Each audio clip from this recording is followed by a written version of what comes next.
the Lion Zagami back, and he's bringing it. We've got a very good show for you today. The Vatican is warning of the rise of occult and satanic threats that are coming to America. So, Leo, thanks for coming back on again. Thank you for having me on. And yes, the warning, of course, is for America, but also for the rest of the world. Of course, here in America, though, we had a very big increase in the number of practicing exorcists in the last few years, which is a bad sign, especially due to what I had envisioned already during the pandemic. I mean, you leave people in front of Cyber Satan for too long. That's not a good place to be. Now, it's important to understand that in the month of May, the Vatican will gather an international group of exorcists in Rome. And this year, in fact, the topic is mostly focused on the AI and how the AI is aiding Satanists. And that, as you know, is a topic that I have touched with a few of my books, volume 6.66, volume 7, and volume 9.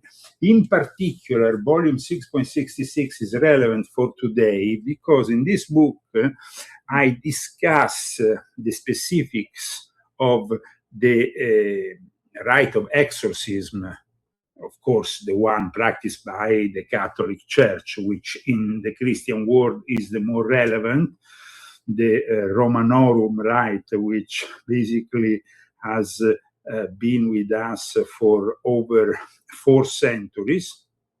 And then you have for each, religion their own way of exorcising the devil. But in fact, this year, for the first time, the Vatican is also opening their doors to non-Catholics and non-Christians alike who want to join in the battle against Satan.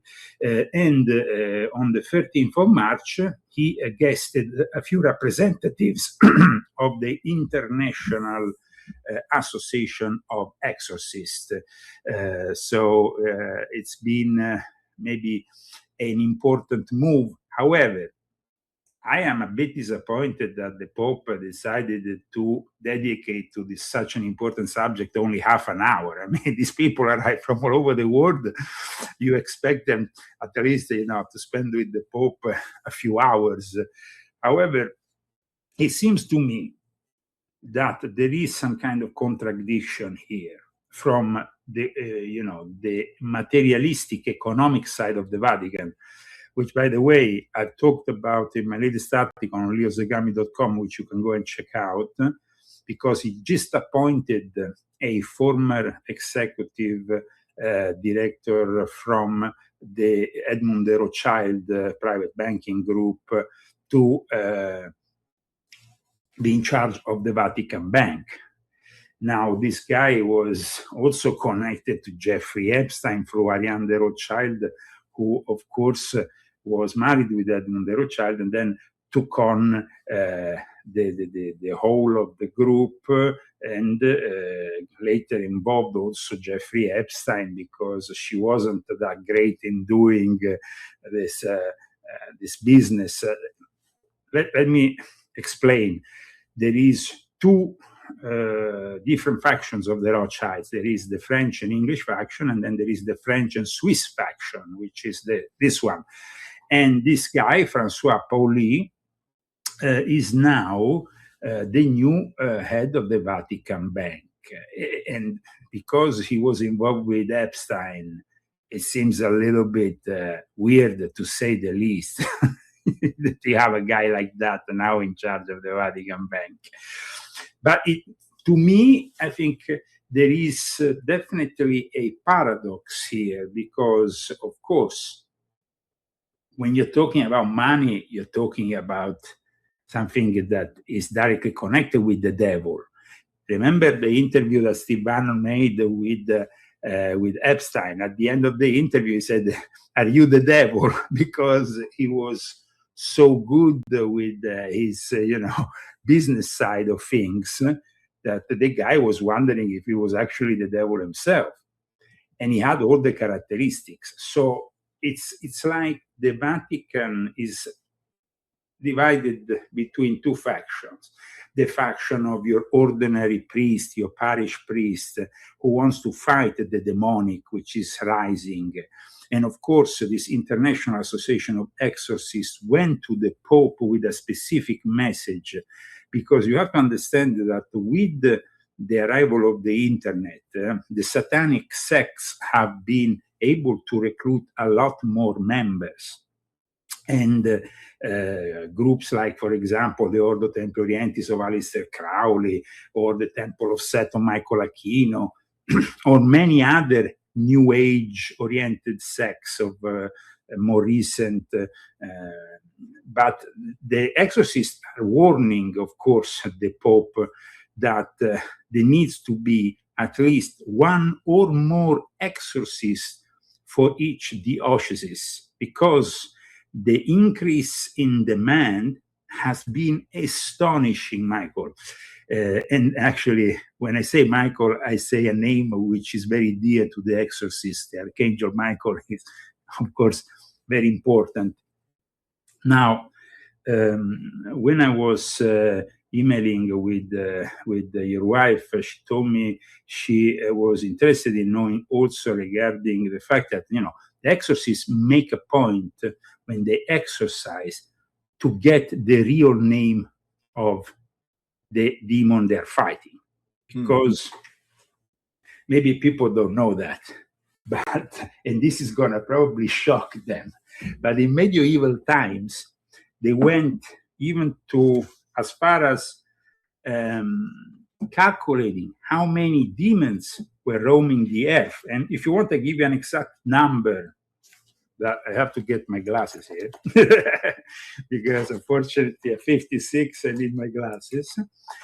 And we're talking about millions of demons roaming the earth. Okay, so here we are. It will be here.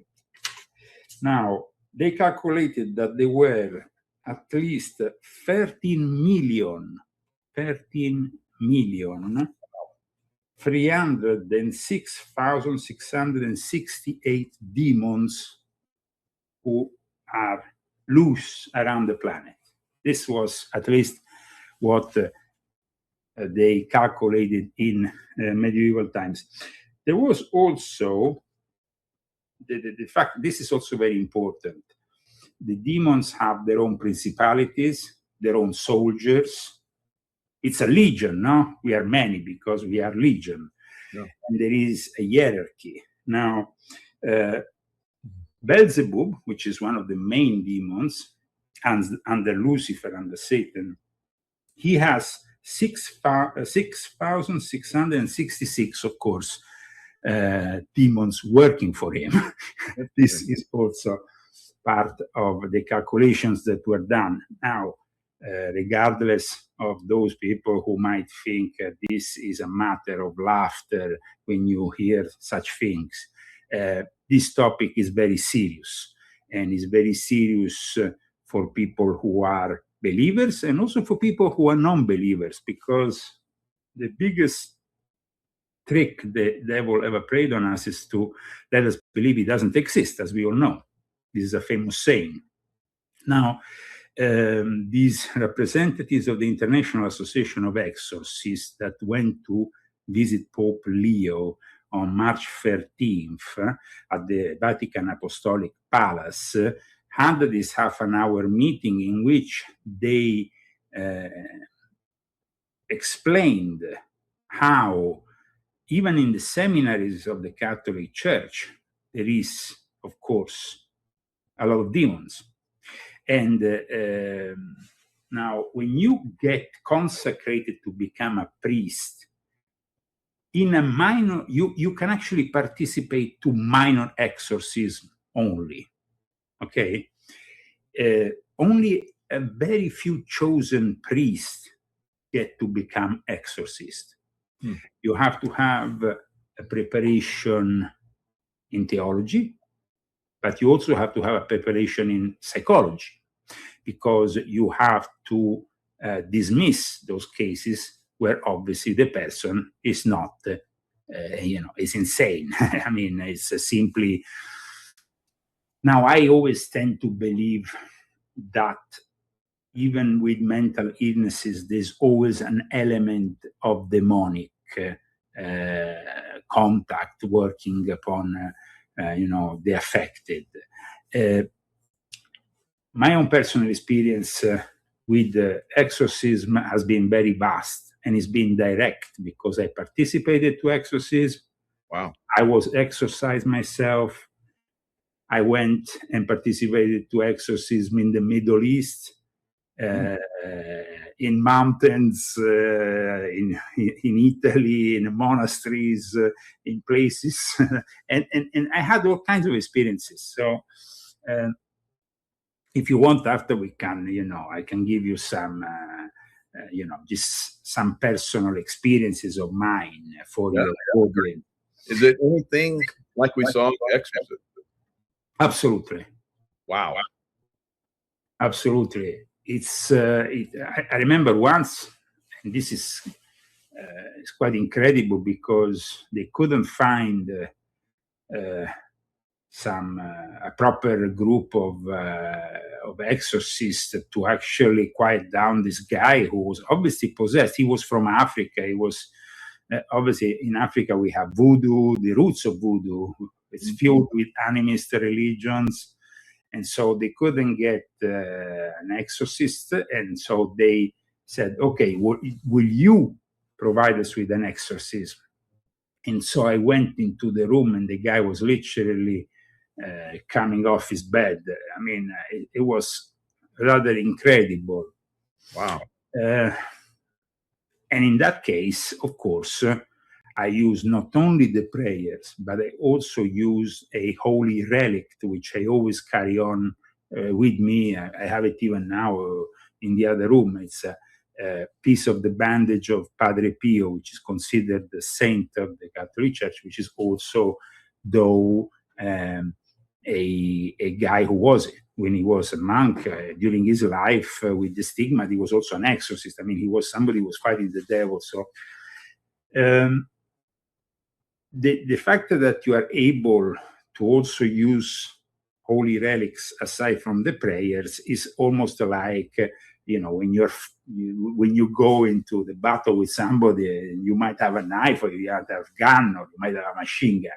Now, the incredible thing that happened with the Catholic Church is that, as you know, and we have discussed it many times here on the show, in the past, the Catholic Church, unfortunately, after the Second Vatican Council, which happened in the first half of the 1960s, gave birth to a church which was increasingly progressive. I talked about it, especially in Volume 12 of my Confessions, the last installment of my Confessions that, as you know, talks about the Jesuits. I talked about the Jesuits' takeover of the church, of a church which was no longer traditional, which was abandoning the traditional Latin Mass for this Novo Ordo Missa, which was basically abandoning their traditions and facilitating this way the satanic infiltration. In fact, it's not a coincidence that the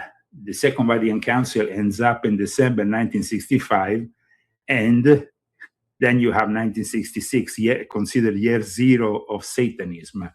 And that is also the year in which that the Sabbatean Frankist of Anton LaVey founded the Church of Satan.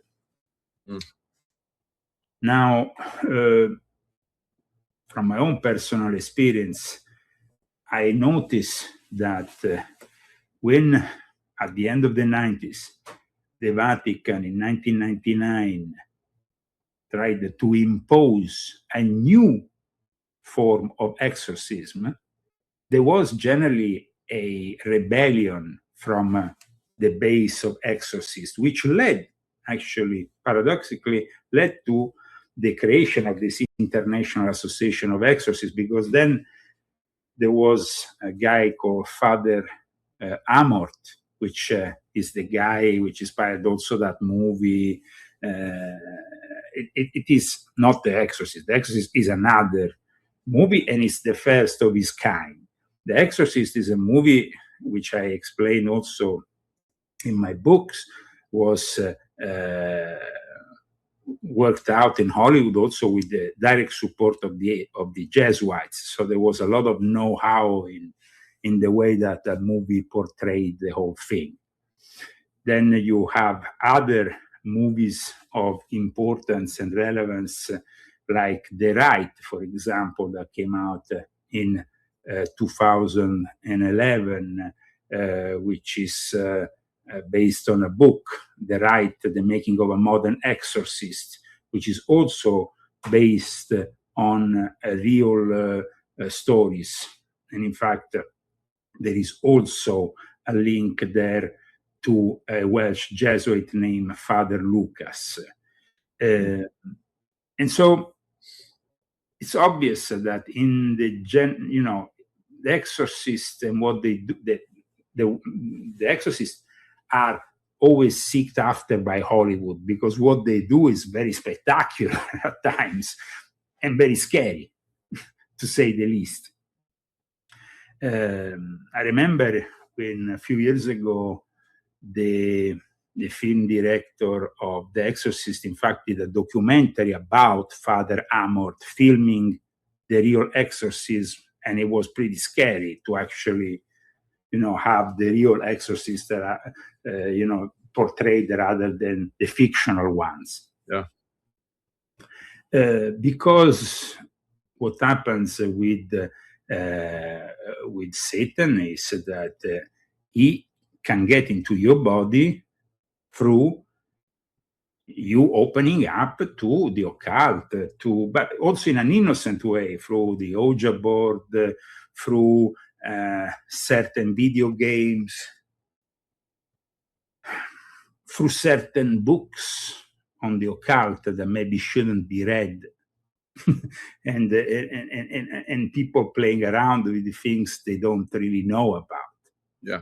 And I've even heard some people have said that they actually, when they make these movies, sometimes they cast spells in the movies that will, when you watch the movie, will come off if you're not strong, if you're weak or whatever, and you're like easily, influenced, because a lot of people really get scared by these movies, and I think that opens you up.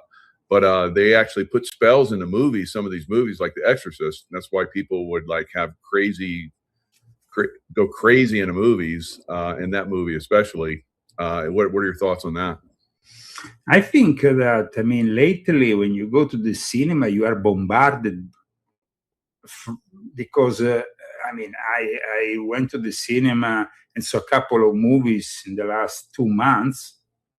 And all I could see in the trailers that were before the movie I chose, which was maybe a more tranquil movie compared to the others, but all the movies, they were all horror movies with evident occult symbolism. So it's almost like today, Hollywood produces much more than what happened with The Exorcist. At the time of The Exorcist, yes, you had a few movies around.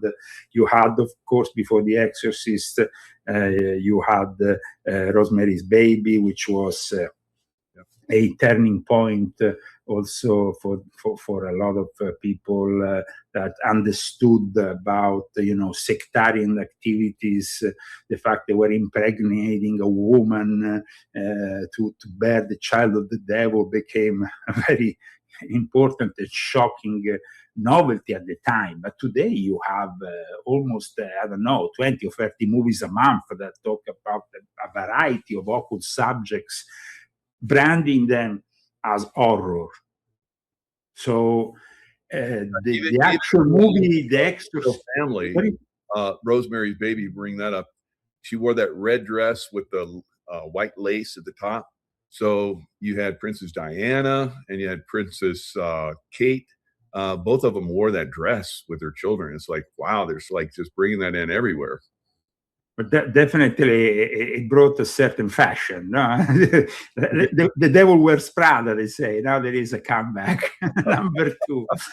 Okay, going back to the Devil and Father Amort, which was this 2017 documentary, which I suggest you go and check out, by William Friedkin, which was the guy who made The Exorcist. I mean, he really brought this. I mean, I remember myself when I used to work with this TV station under the Vatican. There was one of my cameramen called Gianluca Tacchia, which is actually, a friend since I was very young, because I mean, I started, as you know, with working with the Catholic TV and radio, and my mother was collaborating with the Vatican radio and TV. So, I mean, I was in that kind of environment. But I remember one day, Gianluca came back from filming Father Amort doing an exorcist. We're talking about the 1980s here, so nobody has seen that kind of thing. He literally escaped, came to me and was like shocked. He was like, Leo, you will not believe what I saw. It was like, I couldn't stay there. I couldn't film that. I just left. And I was like, wow. Yeah. So just to give you an example. Now, Russell Crowe participated in a movie, as you know, in 2023, which is called The Pope's Exorcist. And that is actually based on Father Amort, which I explain in this book, was the guy who opposed this situation of editing and diminishing the power of the exorcism. Because after having changed the various rituals of the Catholic Church based on this Second Vatican Council, the last thing they did in 1999 was to attack the rite of exorcism. And in my book, I explain all the revisions. So explaining the 99 exorcism revision to the layman. And I'm very accurate in this explanation, because I wanted to make people understand this act of sabotage. Because at one point, Father Amort said, well, what are you giving us here? Because we are not going to be able to fight Satan with this kind of ritual. We want to go back to the 1614 ritual. Wow.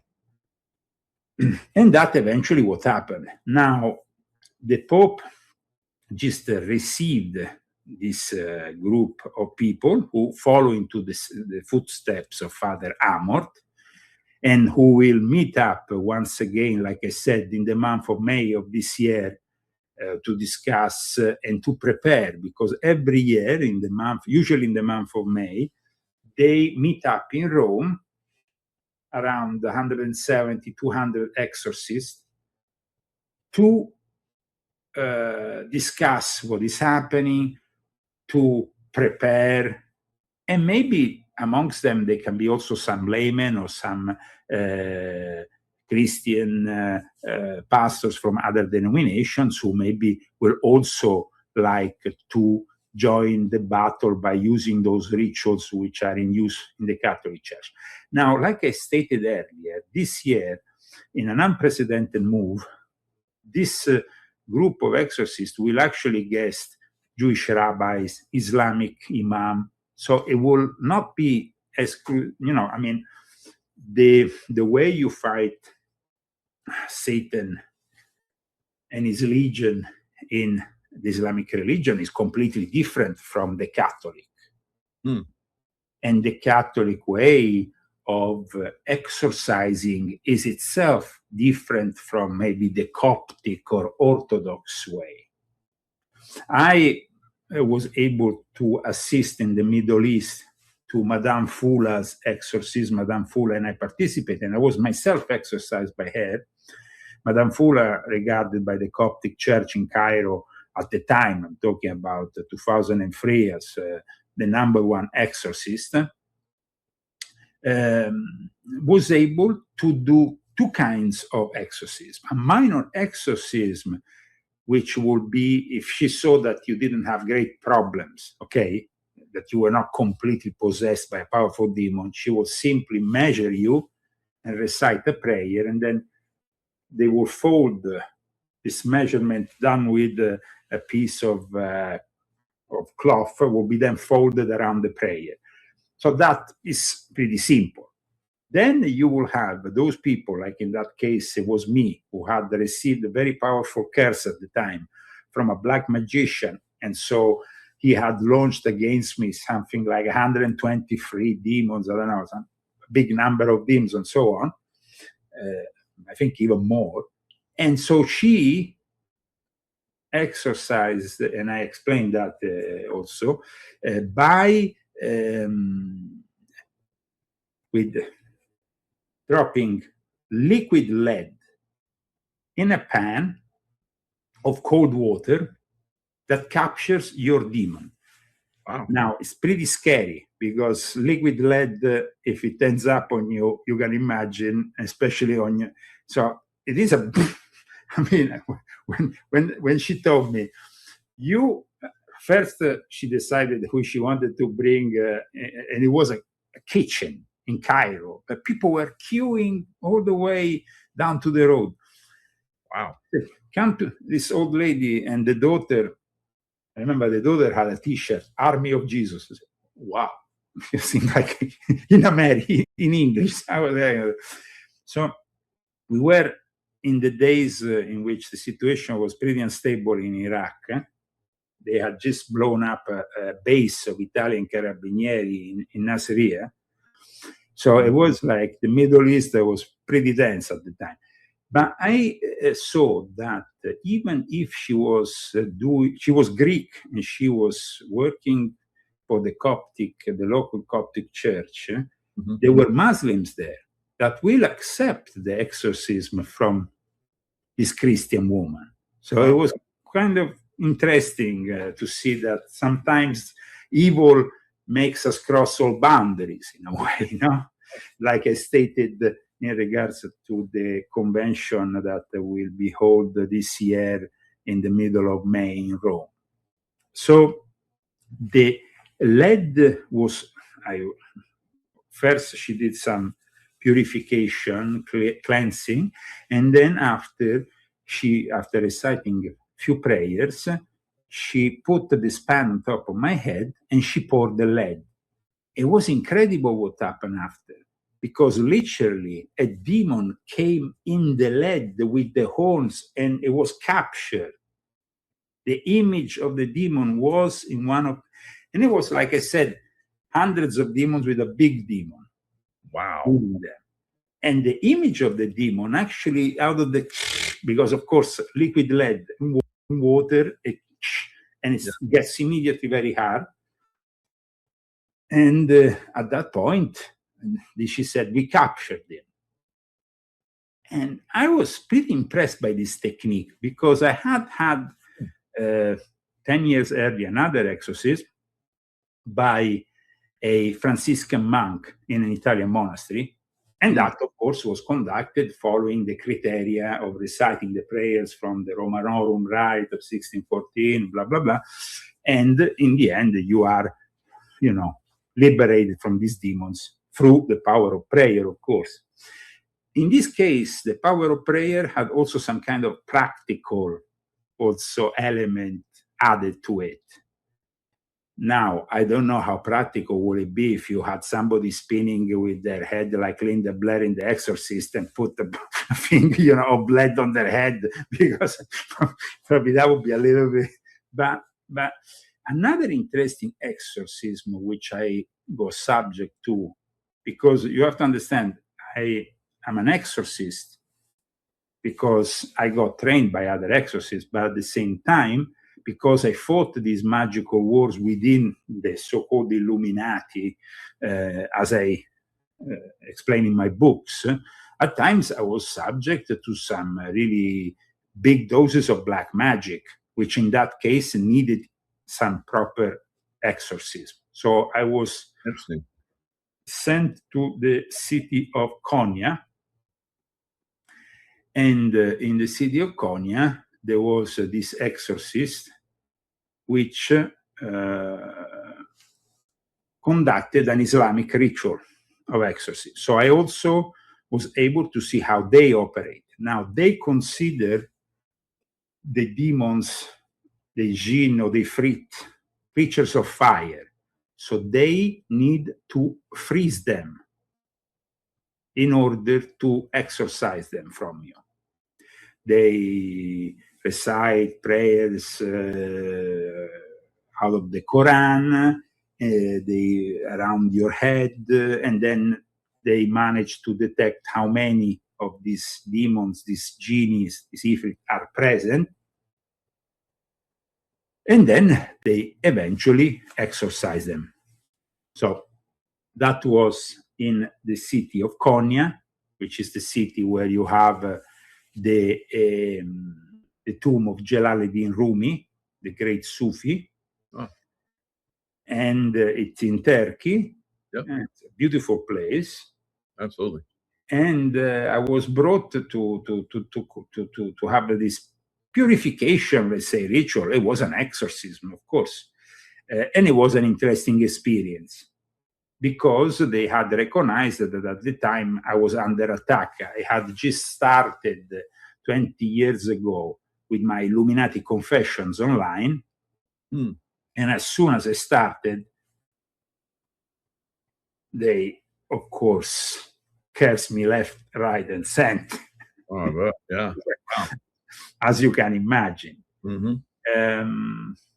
Actually, I think I still have around here the actual picture, a photo I made of the exorcist. If you want, I can go and pick it up for you. Yeah. So, let me see if I can manage to pick it up.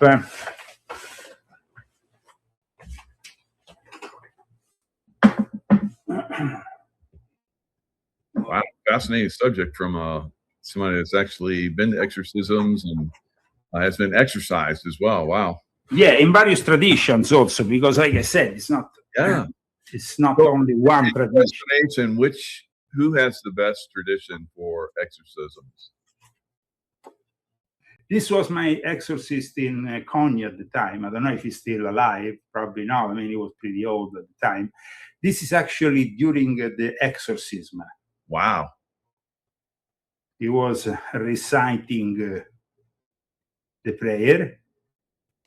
As you know, I wrote a book on Islam and the eternal conflict in the Middle East, which is volume 10 of my confessions, in which I also talk a bit about my experiences in the Middle East. And I think this book is definitely relevant for what we are living today in the Middle East. So I highly advise you check it out, volume 10 of my confessions. Like I said, it's of course not a joke to approach the occult, and every now and then you can get attacked. So of course, as I have been an insider in this kind of groups and magical wars were fought all the time, then you have to cleanse yourself with an exorcism. I mean, you can cleanse yourself, of course, if it's a minor demonic attack with prayers, with going to church, with some holy water and so on. But when you have a demon which is residing in you, then you really need an exorcism. Now you have to understand, I mean, there is a difference, evocation and invocation. Evocation, you evoke the demon outside. Invocation, you actually end up having the demon inside.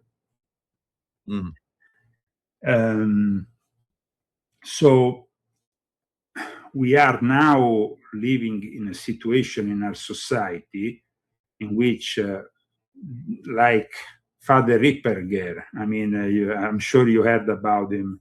He's been very much on the news lately.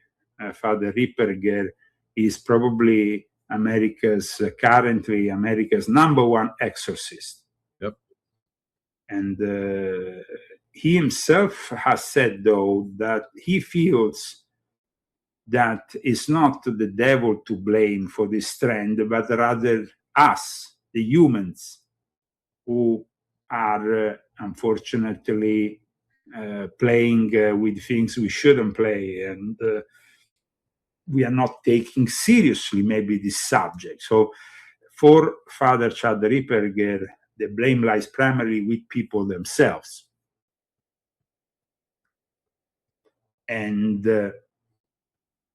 it's not about the fact that there is more demons roaming the earth, but it's the fact that we are opening up to them more than we used to.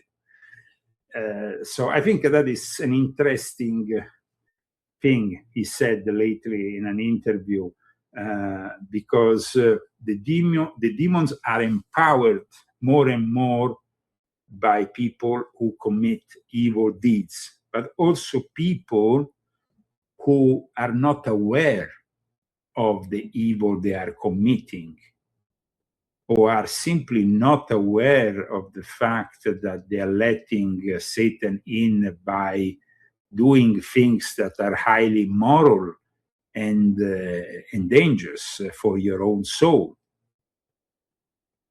Now, we have noticed that, you see, fortunately, people today don't seem to believe their actions have consequences in this sense. So at that point, it becomes very easy for Satan to come into their life when you don't believe in Satan, like I stated at the beginning of the show. Then, So according to these exorcists who went to visit the Pope, there is though also a blame in the spread of esotericism and the occultism.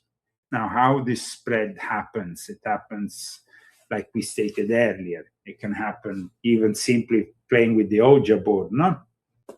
Like we see also in the film The Exorcist. It's a great point of entry for the demons once you start playing with divination.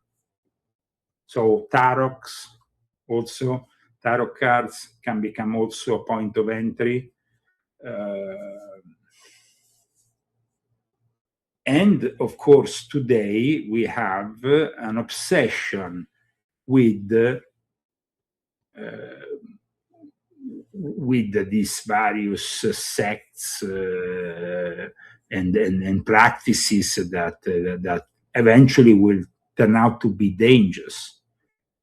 Now, apparently,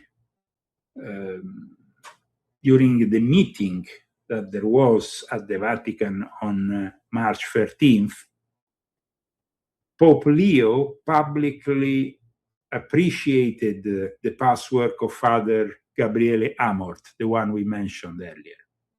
Oh, great. And because he founded, like we stated, and like I stated in this book, the International Association of Exorcists back in 1994. And when in 1999, which is, by the way, also the year that great exorcist Father Malachi Martin died, and he died in mysterious circumstances. I don't know if you know a little bit about Malachi Martin, about his mission, about what he was.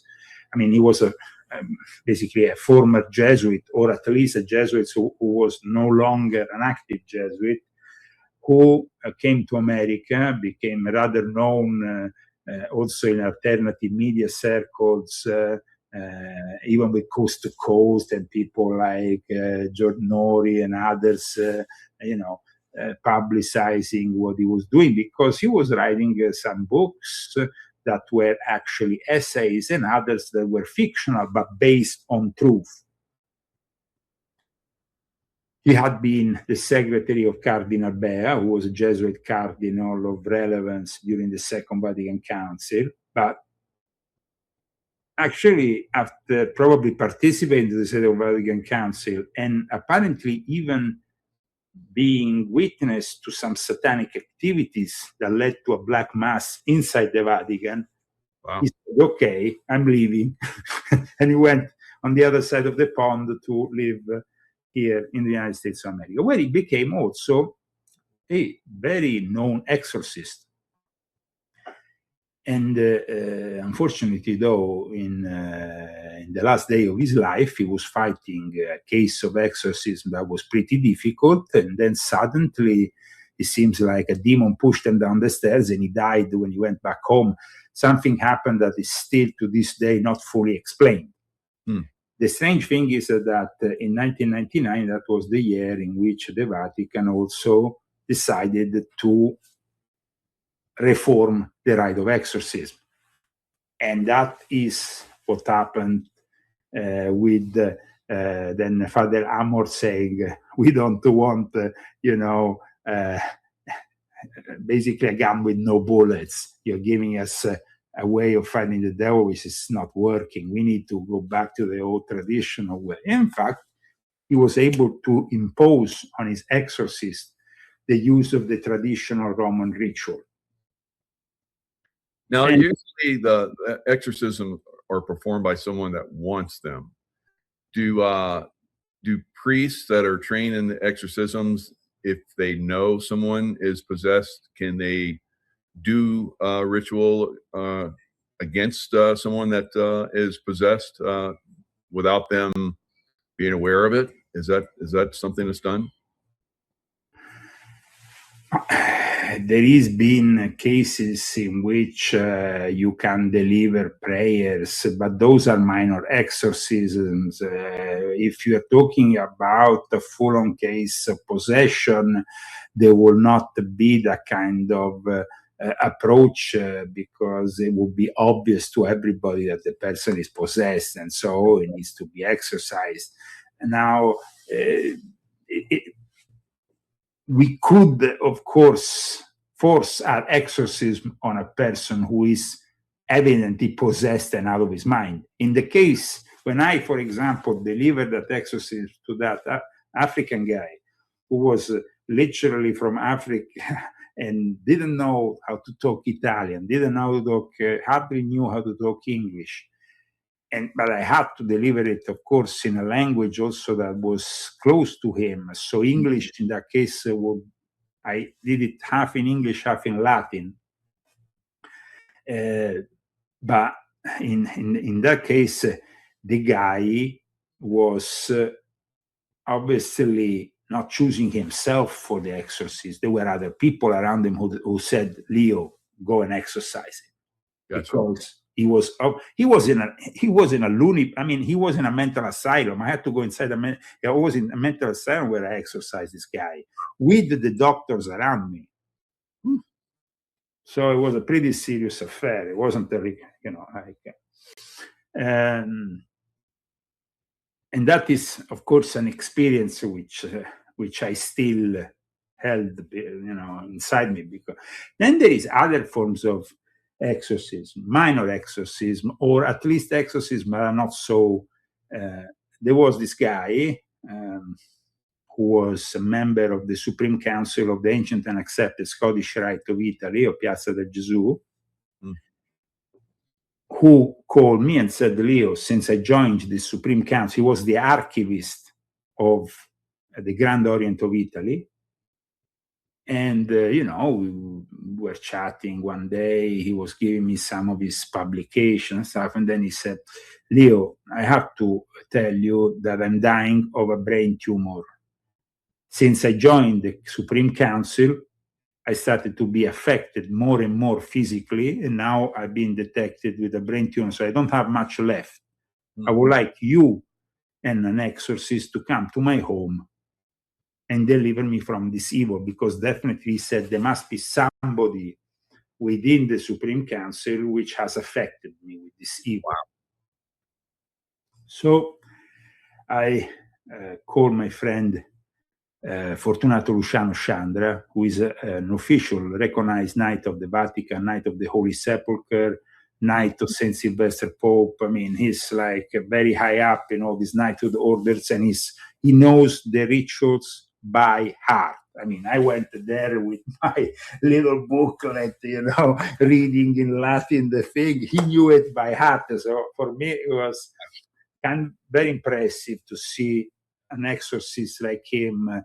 Because I tell you, often even the Catholic priest that I saw read on the books, they don't know it by heart. This guy knew the Latin ritual by heart. It was amazing. In any case, we conduct the whole ritual, and it was very touching. It was done in a very beautiful way. There wasn't, like in the case of that African guy, he was like lifting off bed, and it was and demonic. It was completely demonic. Incredible. In this case, no. It was simply a guy who wanted to cleanse himself from this demonic element. Now, you have also, I've witnessed in the Jewish ghetto in Rome, Jewish exorcism. Jewish exorcisms are also different. They have developed complex ways for, of course, getting rid of evil spirits. The interesting element in the Jewish exorcism is that they exercise what they call the dibuk, which is basically, in their concept, we're talking here not about a fallen angel, but rather a malicious possessing spirit that is a dislocated soul of a dead person who is persecuting a living person. That is their concept of a demon that can possess you in the majority of cases. So where you have the jinn, the ifrit in the Islamic tradition, which can be deemed as simply fallen angels because, in fact, they are parallel. It's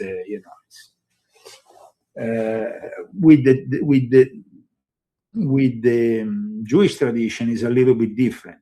Though we have, for example, I think in the New Testament, the devil is referred 52 times. In the Old Testament, we have a number of demons, including Baal, which have a very relevant anti-God role. Baal is the one, which like Moloch, it's like basically Moloch. The two are interchangeable and more or less parallel. And of course, people sacrifice children to guarantee themselves fertility rights during these fertility rights.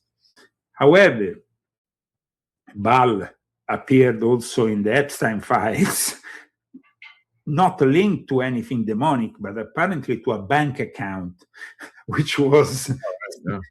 But still, if we go back to what I said earlier, the devil is really the guy who is in charge of the money. So, maybe Baal had something to do with it. Now, some people said there was a misunderstanding of sorts, but clearly the name Baal appears in this email that was released with the Epstein files.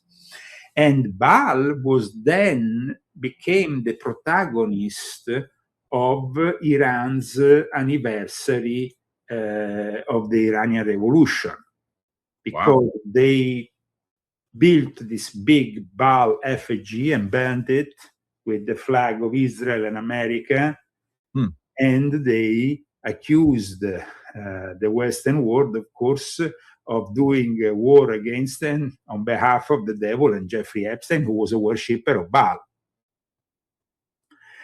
Now, if we have to be honest, I mean, Jeffrey Epstein was a worshipper of Baal because he was a pedophile, and what he was doing was monstrous, and we don't know still the entirety of it. I mean, we are still searching for bodies in Zorro Ranch, and who knows if they're gonna let us find them. But in any case, during the February 2026 rallies that marked the 47th anniversary of the Islamic Revolution, and we were, about to start then this war, which unfortunately is ongoing, they were referring very clearly to Baal, and they adorned Baal with symbols of Israel, photos of Trump, and of course they chanted death to Israel. Now, Iran is a very particular place because Iran apparently has fought Satanism in the last few years. Imagine that there was in 2024, Iran arrested 250 people for Satanism. The Satanic network that was caught with symbols of Satan and all the rest within Iran.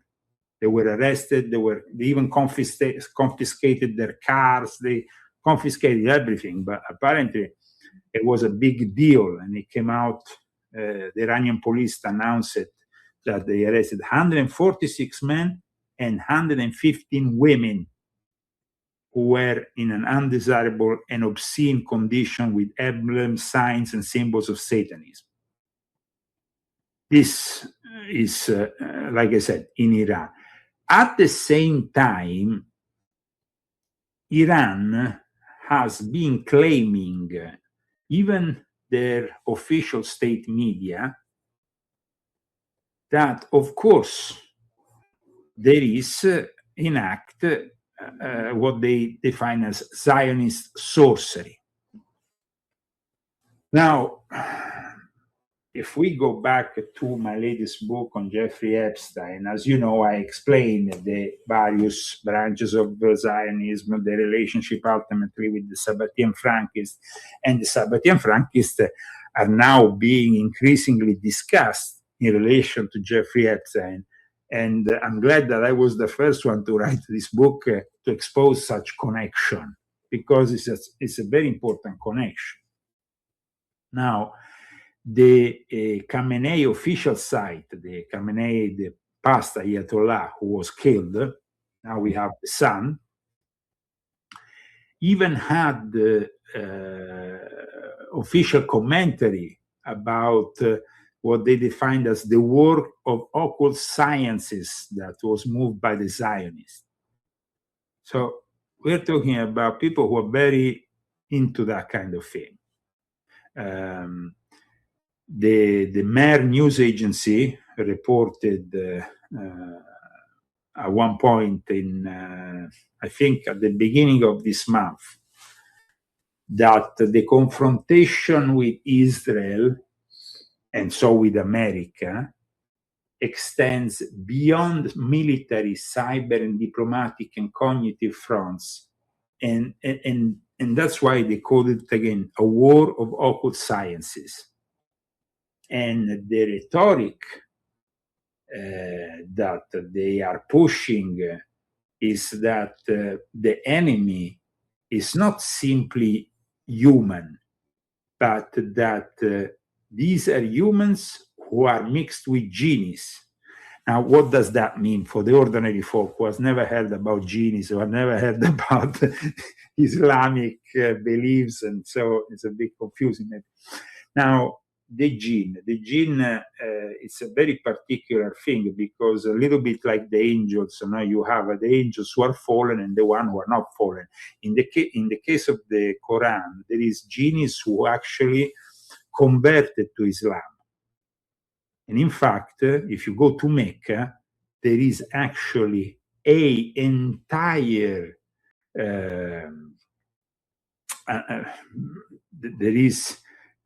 an entire area dedicated to the jinn. And you are forbidden to enter this area.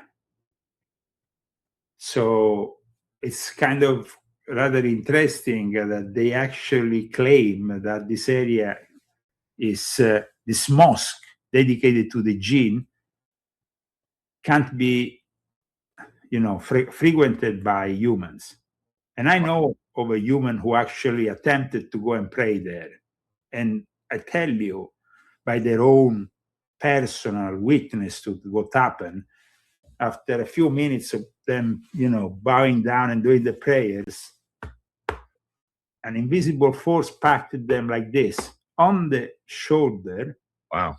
And then told them, this is not place for human. Go back to your mosque. This is like our own mosque. So then you have, of course, the genies and the ifrit who are demonic, who are satanic, who are tempting, who are working for Shaitan. Not Satan, but Shaitan is Satan. Huh?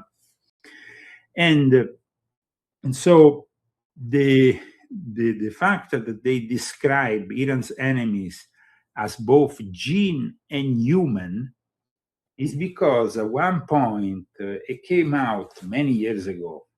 I'm talking about 2016, 20 years ago, actually.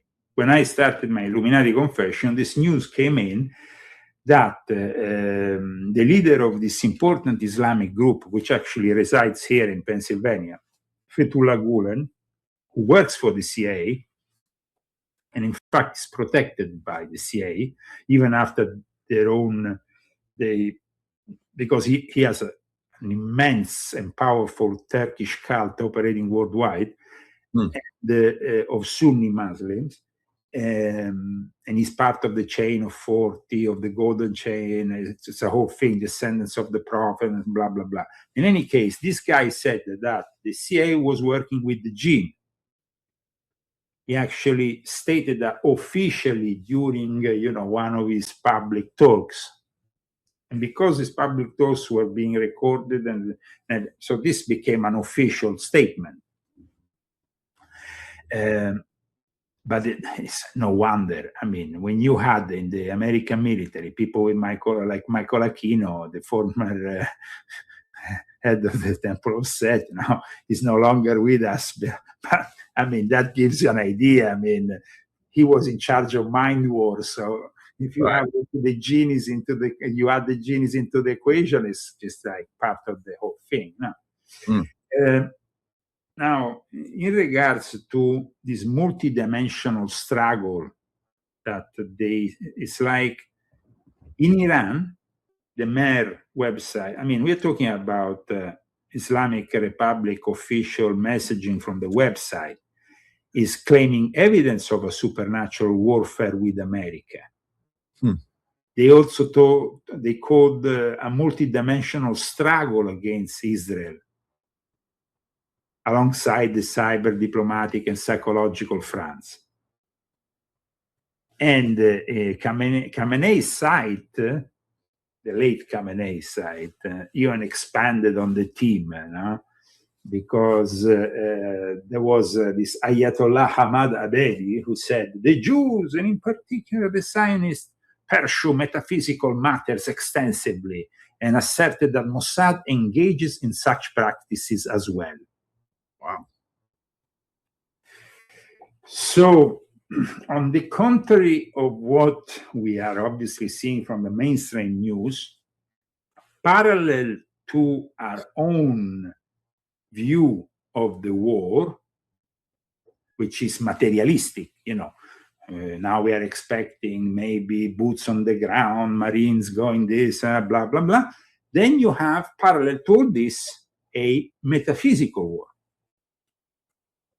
And it's not really discussed by our own media, but it's discussed by Israeli media and by Iran media. It's pretty fascinating if you think about it. Definitely. And there is actually, let me see if I can. I don't have because it's in Farsi, it's not in English language, but there is definitely also articles on the Jerusalem Post that we can cite. Let me share one with you, for example, just to show you. Iran official claim Israel used the occult and supernatural spirits during 12-day war. This is the Jerusalem Post. and they're talking about Abdullah Ganji, former editor of RG-linked newspaper Javan, that has 150,000 followers.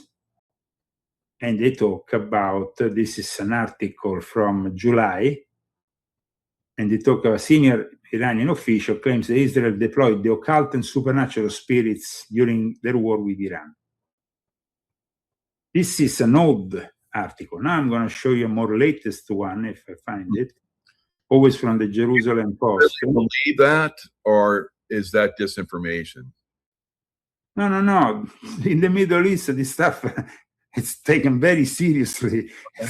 It's no joke. I mean, we here in the West are gonna, have a more pragmatic attitude. But let me show you here this article that just came out, I think, a few days ago.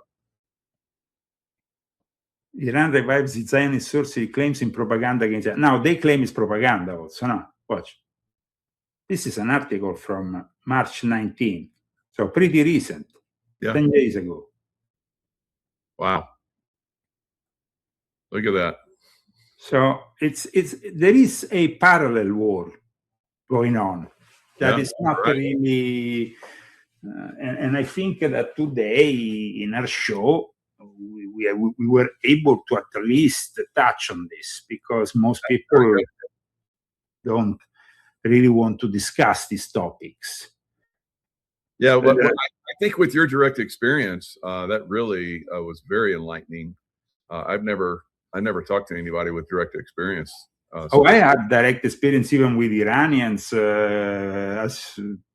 Turks. I mean, the Middle East is for me. I personally find the Middle East a great place to hang out. But, I mean, maybe because of my ancestry, maybe because I'm from south of Italy and we used to be an emirate, the Sicily. But I find it like a place where certain things, especially the metaphysical world, the fight against evil is taken much more seriously than here in the Western world.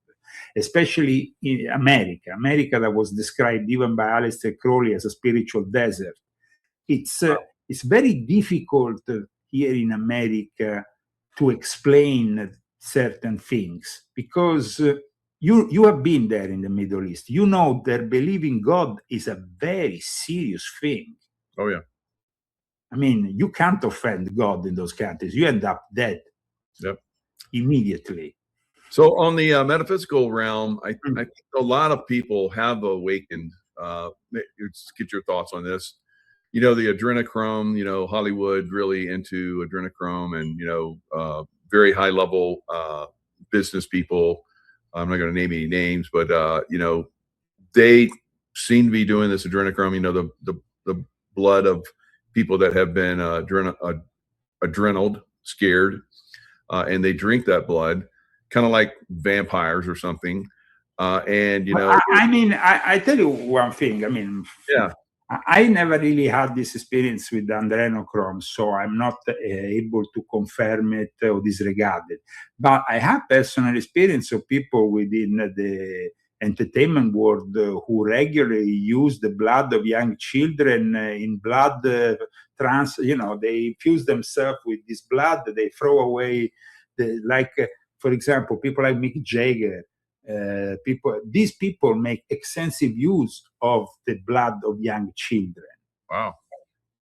And it is actually well known that it's a technique that was even used in sports to change your blood, because of course it brings your oxygen levels high and you're complete. But these people who make extensive use of drugs, and of course then it's like throwing away your blood and picking the blood of young children. Is very vampiric in itself. You don't need adrenochrome to understand that even that kind of practice is pretty evil, if you think. Right. There's that movie Fear and Loathing in Las Vegas with Johnny Depp. And when at one point he comes up with the chrono.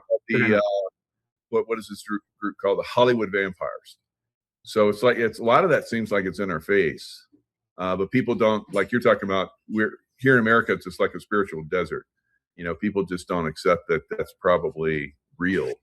Yeah, they don't accept that it's probably real. But now we have this incredible increase of evil, which is facing even the Vatican. And they have actually said that there has been an enormous increase in the request for exorcism. So because the exorcists, like I explained, they have to be highly specialized. Here in America, up until 6 years ago, you didn't have many. You could actually not count them on two hands, but you might have had only a few in the whole of America. Now, apparently, there is been a rise in actually presence of even exorcists in the diocese, and there are hundreds now of exorcists already, and they want more. Yeah, Because so, okay, this demonstrates that yes, the facade is the facade of a spiritual desert, but at the same time, it seems like this demonic problem is really affecting people and affecting them to a point that they are requesting their bishops to intervene and to have on-duty exorcists, basically on call 24/7. This is what they are requiring the Pope to give them. Mm. It's not just there's been like a 600% increase in the numbers of exorcisms. Do you think there's more demons now, or do you think that that the demons are just getting flushed off one person and going to somebody else, or what do you think? I don't think like Chad Ripperger said, like Father Chad Ripperger said, who is himself a great exorcist. I know that he's a wealth of knowledge, also theologically speaking, so I have a lot of respect for him. It's not really about more demons. It's about how the demons reach you, how they are able to reach you in a much more easy way thanks to the internet. If, for example, I don't know, you have a youngster who wants to simply wander around and find a group of Satanists who want to maybe spend the weekend sacrificing a black cat. I'm not here making up this, of course. I'm not saying it's, but maybe sometimes they can even sacrifice something else, which is much worse. There has been cases in which they push themselves, and of course, at that point, they get to human sacrifice. But in any case, it's more easy to connect. In fact, that's the reason why the International Association of Exorcists this year is focusing so much on the artificial intelligence also. Because artificial intelligence apparently has been able to help pedophiles, Satanists in particular, by even like they make videos using the AI in which children are exposed to these shocking satanic rituals. Of course, it's fiction, but it is a diabolical fiction. I mean, some really sick-minded people use the AI to make these videos. And at the same time, apparently, this year, what they will be discussing in May in Rome is the fact that the AI is providing also a new way to cover up their activities. So, and they also, there is another thing that this year they want to discuss also in relation to the AI, the Order of the Nine Angles. I don't know if you ever heard of them. Mm-hmm. I've discussed them in my books. I discussed them in particular in volume 5 of my Confessions.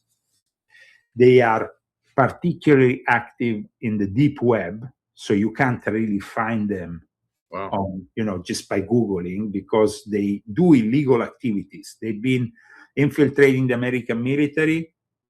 You can go and check, if you Google now, you can check articles on BBC and other things about Order of the Nine Angles. And maybe we can find something to show to our audience. Because this Order of the Nine Angles is really into human sacrifice. And what they do, they use encrypting messaging services and whatnot to communicate. And because of the extensive use of the deep web, they seem to be impossible to detect. They have done some really evil things, right? And still nobody really knows who is heading them, or because they are really hiding very well. And you see, there is a lot of material on them if you actually go and search for it. And they are also connected to Nazi groups, which is also a way, if you want to detect them, they are very active apparently in the right wing. They were founded in the UK in the 70s. They are known with the acronym ONA. But in volume 5 of my Confessions, I actually show their inner teachings. And they are, I mean, it's not some kind of, how you say, make-or-believe group. They actually pick up from very ancient practices. You see, US soldiers, Ethan Melzer accused of planning attack on unit, also with the Order of the Nine Angles. So here we are talking about sectarian activities which are becoming actually very dangerous. It's not, and there was the case, I don't remember now the name. There was a case that was pretty, let me see if I find it, which was pretty, in which they picked up, here, I have it. Let me show it to you, share it on the screen. It's a past article from my website. The FBI issued a warning against the Satanist extortion cult targeting children online, which is the Order of the Nine Angles. This is a photo. Wow. Federal Bureau of Investigation issued an official warning on September 12, 2023, stating that a newly discovered pedophilic Satanist extortion cult is targeting children online. The FBI said in the recent public notice that the cult also uses a variety of internet platforms to find new victims, including Roblox, Discord, Twitch, SoundCloud, and Telegram. And also takes on many names, including 676, 764, and all these code names. So it's very difficult. It's a typical camouflage technique. And then you have, of course, a citation from my volume 5. And so, I mean, this is a real problem, because apparently the Vatican is going to be discussing this Order of the Nine Angles in the context of exorcism. Mm-hmm. So, I mean, we are talking here about real evil. I mean, not a joke. I mean, it's a perverse ideology. They arrested in New York in November 2021 a 23-year-old who was part of this Order of the Nine Angles, who was found basically, I mean, these people are violent. I mean, they are preparing themselves to sacrifice whomever to Satan. They actually, from what I understood, they even use old grimoires, like there is this old grimoire dedicated to the Red Dragon, Dragon Rouge. And it's basically a grimoire in which you have to do a human sacrifice in order to achieve something from Satan, no? And so there was actually this, I mean, they target minors also. That is the big problem here. And there is a lot of investigations that are still currently happening also, of course, at a criminal level. Then you have, of course, then the Vatican wanting to bring in the exorcists, because there is people that need to be exorcised from all this evil. I'm not saying that it's only a problem with Order of the Nine Angles. You can have also seemingly innocent New Age groups that tell you, oh, we are into crystals, we're into this, we're into that, but then they actually open themselves to these demonic forces. Yeah. So I used to do one-on-ones with people, and I worked with this one guy, and he was of the belief that he was a fallen angel, and that he had converted through Archangel Michael to the good side. Have you ever encountered anything like that? Yes, absolutely. Actually, very recently, I was sent a photo of a guy who in Italy was participating to a sectarian, to a ritual in a temple of this sect who claimed to be in contact with Archangel Michael and all that. But in reality, it was obviously another cult. It was a satanic cult. Mm. Even if they claim the contrary, because I mean, when you put yourself with the image of Archangel Michael, you are, of course, putting yourself with the defender of the faith, which is used by all the exorcists to crush the devil, to crush the dragon. You know, this is not a name that is just brought up like this. To actually use it in that context. So, where did you hear about it? So it was. I used to do one-on-one counseling with people, and this gentleman was like, I was a fallen angel, and I used to do this. I've had many lives doing this and that, but I have converted. And there's many of us fallen angels now that are converting, and we're connected with Archangel Michael now. That was the story. How can they connect with Archangel Michael if they are fallen angels? In a way, if you think about it, it's already a paradox, because fallen angels should connect with Lucifer, should connect with Satan, should connect with Beelzebub, should connect with Leviathan, should connect with Baal, should connect with demons who are fallen, not in the heavens defending the faith. It doesn't make any sense. So if you think about it, their whole theological asset is wrong. Eschatologically, they are very confused. It's a little bit like Peter Thiel. He went to Rome, and I wrote an article about it, because he went to Rome to do these lectures on the Antichrist, close to the Vatican. However, his whole eschatological interpretation of the Antichrist is completely erroneous, because he is actually stating that the AI and robotics will defend us from the Antichrist. Rather than being part of the problem, he claims to be part of the solution. And like Alexander Dugin said, it's a completely erroneous interpretation. Because it's like saying Cyber Satan is good, let's embrace Cyber Satan. And Peter Thiel, unfortunately, is part of the problem. I explain in my book his connection with Epstein, and now his connection with Epstein, after the latest files came out, was even more clear in relation even to the possibility of starting together a secret society and so on. Peter Thiel is from Frankfurt. He's not a Jewish person, but he is from a family of Christians connected to the Sabbatean Frankists who historically were present in Frankfurt.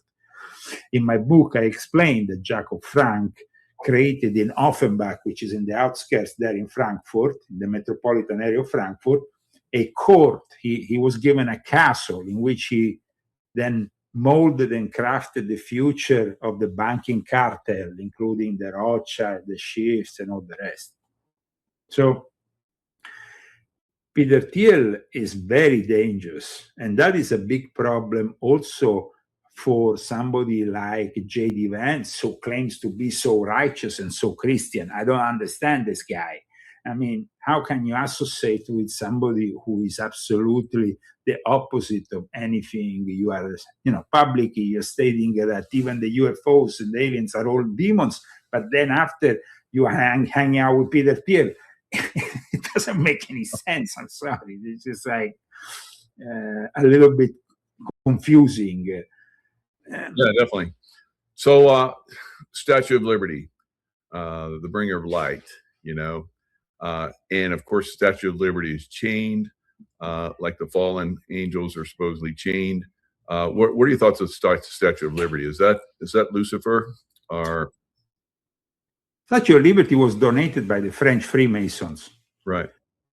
Now, there was a very close relationship, especially between Benjamin Franklin, who, as you know, was a diplomat for a time in France and who was trying to promote the cause of an independent United States of America. I mean, Benjamin Franklin is regarded as one of the fathers of our great nation. Mm-hmm. We even have him portrayed on one of our banknotes. So even if he was never a president, but Benjamin Franklin was connected with the occult. Benjamin Franklin was connected with the occult. Benjamin Franklin was connected with a lodge, the Lodge de Neuf Sources, which itself in France at that time was very much connected also with people who, he was very close to, for example, Count Cagliostro, who himself in his lodges was trying to evoke the seven angels through scrying and through the use of little children and virgins that will eventually become the mediums of these spirits. So the donation that was later given of this Statue of Liberty, it's obviously controversial because it's a donation from those forces that in a way were fighting the monarchies and the church to establish something independent. The final product, though, is a great republic on which we stand, which we are very proud of and we want to protect. But Benjamin Franklin, like also somebody in the chat is stating, was also in the Hellfire Clubs, which themselves were pretty much, talking about Jeffrey Epstein, let's talk about the Hellfire Clubs. These things have been going on for hundreds of years. Right. So it seems like at one point when they went into the old apartment of Benjamin Franklin, was it in London or stuff? They dig out a few bodies. So it's there is definitely something with these connections which is not too good. So the Statue of Liberty will probably have a lot of occult significance for these Masons who obviously gave it, but at the same time, for us, the symbolism of it is, for me, always of. When I went there in 1982, it was my first time in the United States of America. I went up at this 151-foot statue. It was still possible to walk. I don't know if you ever went there up all the way up, walking in this ladder that goes around. Oh yeah. And then you get all the way up, and at the time you could actually go all the way into the thing. It was pretty scary because it was an old statue made of material. It wasn't a modern thing. So I thought it was a little bit precarious. In fact, after that, I remember they closed it, and I think they worked on it for a few years. And I don't think you are allowed anymore to go all the way into the. But definitely the symbolism and everything, represents the libertas, the goddess of freedom. And I think that for me, that is more important than any other occult connections that might be ascribed to it. Yeah, that Ole Demogorgon, he basically pointed out that it was Lucifer. It's like it looks. You go with the Rothschilds. They have that statue of Lucifer. It looks very similar. It's got a strong jawline. The boobies are very, like Lucifer, I guess, is trans.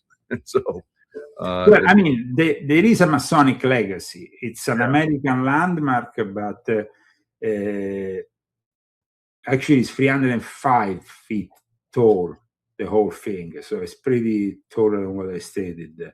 But it is definitely symbolic of, I think, the alliance with French Freemasonry. And in fact, the guy involved into the donation, I mean, it was it belonged to the lodge Alsace-Lorraine in Paris. So it was actually an official Masonic donation to the United States of America. It wasn't just like, an object. Right. There was something a little bit deeper in it. I mean, the idea that they commissioned this great gift and this whole thing for the century of the Declaration of Independence. I think it was very important for the French, because in a way the French had helped the American independence against the British, and so in a way they were reiterating that support. And it was, by the way, very interesting the fact that in the exact period in which the Statue of Liberty was donated by the French Freemasons in the 1870s, the actual French Freemason, the Grand Orient of France, was breaking from the United Lodge of England. They were actually going their own way by no longer recognizing in the regularity of Freemason, you have to have God, and you have to have a volume of the sacred law, which is either the Bible or another holy book. From that moment onwards, they shifted towards a more agnostic version of Freemasonry, without the obligation of, you were not subject to believe in God any longer. When you enter a French Masonic lodge, it broke Freemasonry into two distant traditions that still exist to this day: the continental Freemasonry, which is connected to the Grand Orient of France, and instead the regular Freemasonry, which is traditionally connected to the United Lodge of England, which still requires the belief in God in their lodges. So it's rather interesting that in that period of time, this gift was given to the United States of America. But the interpretation of it as something satanic, that I prefer to stay with my more traditional symbolism of it, because I think it's a great symbol for the United States of America. Yeah. So change the subject a little bit again. You talked about the relic that you have of Father Padre Pio. Yeah. That's amazing. So he was a great guy. Now I have Tracy and I have a friend that is super psychic, and she channeled Padre Pio, not necessarily channeled him, but actually, had these visitations and conversations with him. And Padre Pio, she said that Padre Pio was the reincarnation of Pontius Pilate. I think that's quite an interesting connection. That Pontius Pilate. No, I can tell you one interesting story about this relic which I received, a piece of the bandage of Padre Pio, which, by the way, I have in the other room. Christy, let's see. Can you give me the Padre Pio thing? Oh, so cool. The Padre Pio thing. I'm going to show it to you, because this is an official relic which is actually signed by the head of the Franciscan friars to be used only for exorcism. So here it is. that actually is kept in a. This is the relic.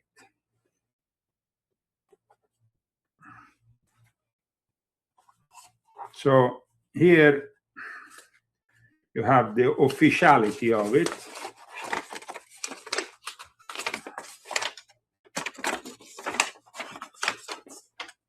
Which is basically Beato. You see, it says the name Beati Pia Petrocina, because at the time he was not yet a saint, he was a Beato, with the signing of the head of the friars, that this is a genuine piece. And then inside you have this, which is a piece of the actual bandage word on his stigmata. Wow. And it's kept in a thing here. Beautiful. Then you have, of course, also the medal that was given. Oh, beautiful. And this was given by, to me, it's no longer, he just died recently, by the guy who he was the brother of his grandfather was the doctor of Padre Pio. And so he was left with a bunch of these bandages. And then the Vatican, when they nominated him first Beato and then Saint, of course, reclaimed and then put together like this, because, of course, this is a weapon in the hands of an exorcist against Satan. It's an official weapon. So it's kept in a certain way, let's say. I hope that today we gave your audience some extra. Oh yeah, definitely. Some extra. Yeah, thanks so much. Yeah, it's great chatting in the audience with good information. Wow.